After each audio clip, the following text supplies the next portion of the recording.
Boa noite. Hoje temos um assunto bastante polêmico para ser tratado em relação à cobrança de dívidas pelo caminho judicial.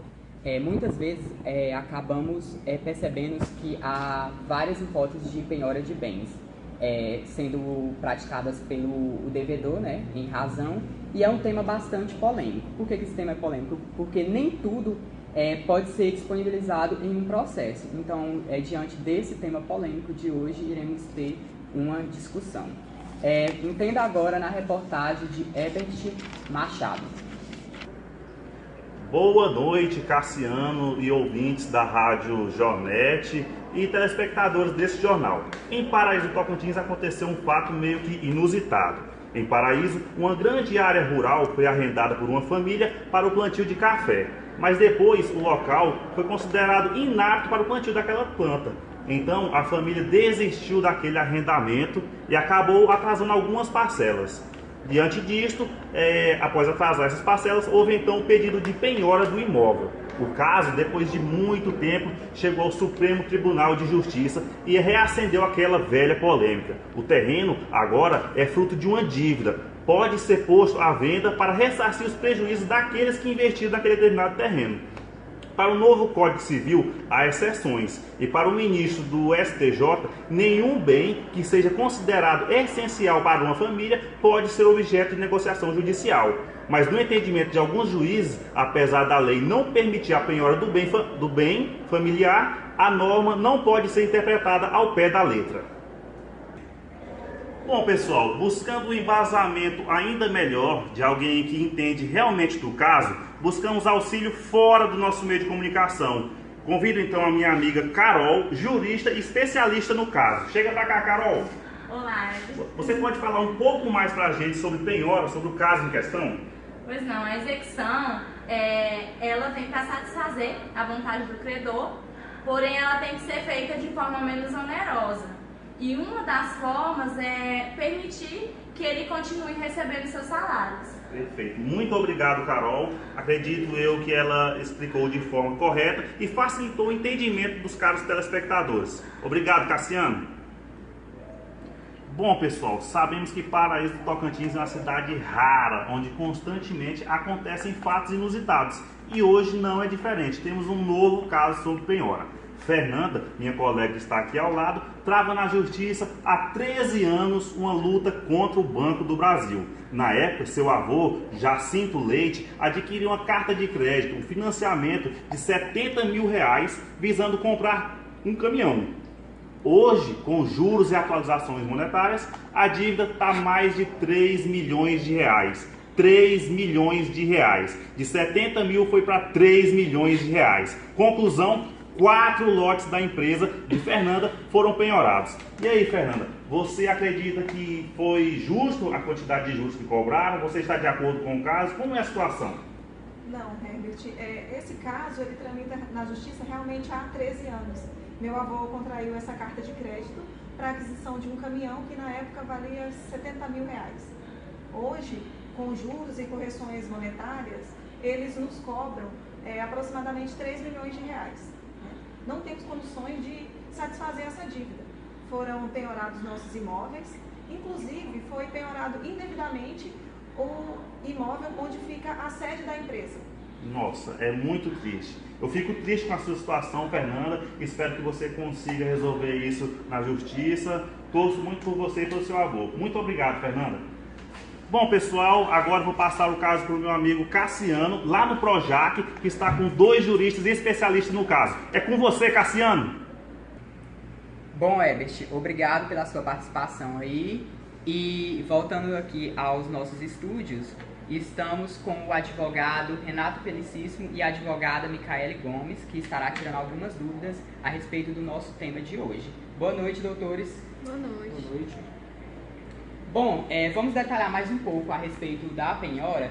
Eu gostaria de perguntar para o doutor Renato quais os bens que podem ou não vir a ser penhorados. Bom, de regra, todos os bens são penhoráveis, certo? Porém, existem, no Código de Processo Civil está elencado aqueles bens que não são penhoráveis, mais especificamente no seu artigo 833. como por exemplo o seguro de vida, não é penhorável, não pode ser dado em garantia, os materiais utilizados pelo executado como fonte do seu trabalho, também os materiais utilizados para finalização de obras. Enfim, o artigo 833 é um rol que traz aí os exemplos dos quais não podem ser penhorados. Tem também os casos de família, os bens de família, por exemplo, os vestuários, né? Os vestuários não são penhoráveis, salvo, existe uma exceção, se forem de elevado valor. Enfim, existem alguns bens que são penhoráveis e outros não, mas a regra é que todos são penhoráveis. Bom, pessoal, estamos aqui acontecendo uma live também disponível e eu quero constar algumas perguntas que alguns internautas estão fazendo aqui na nossa rede social. A Lorena Mendes, lá de Palmas, está querendo saber se no caso de bem de família, faturamento de empresa pode ser penhorado.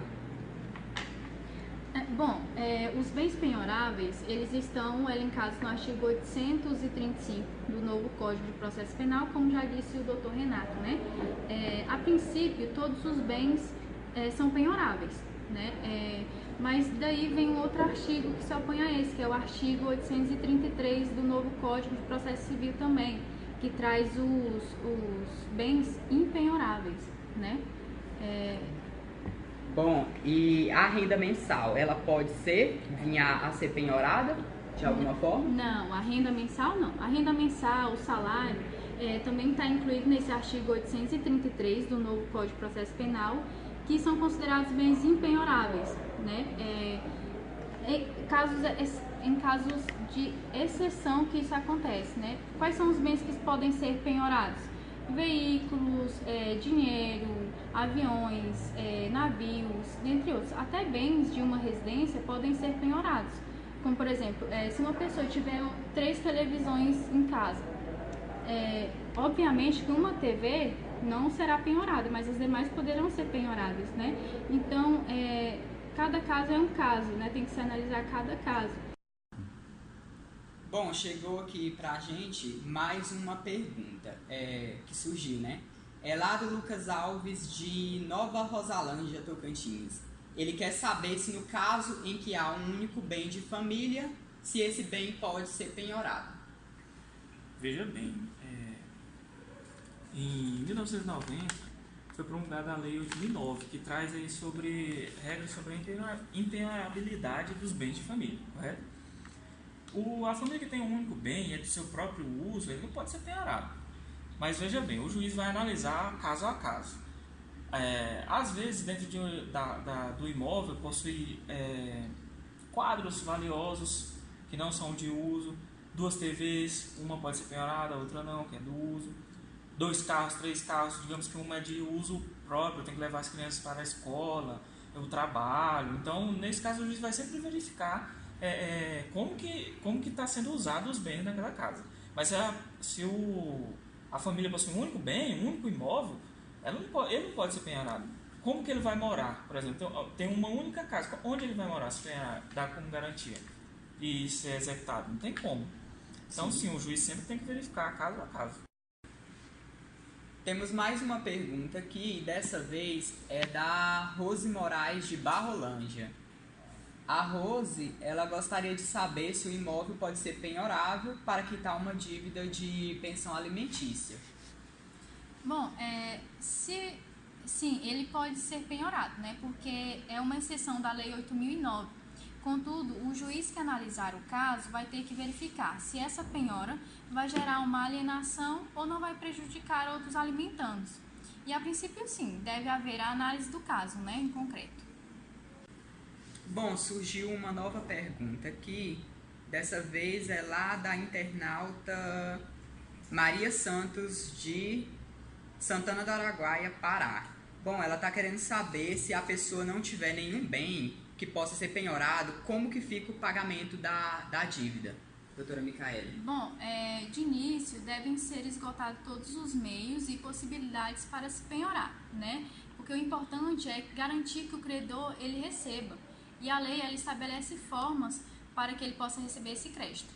No Brasil, nós não temos pena de prisão por dívida, claro, né, com exceção da pensão alimentícia. Mas se a pessoa não tem absolutamente nada, não existe nenhum bem E esse processo ele ficará suspenso por um tempo, né? Até que essa pessoa ela possa ter condições de vir a pagar e possa ser resgatado. No caso desse processo, existirá uma suspensão, né? Bom, pessoal, estamos finalizando aqui mais um Jornet, né?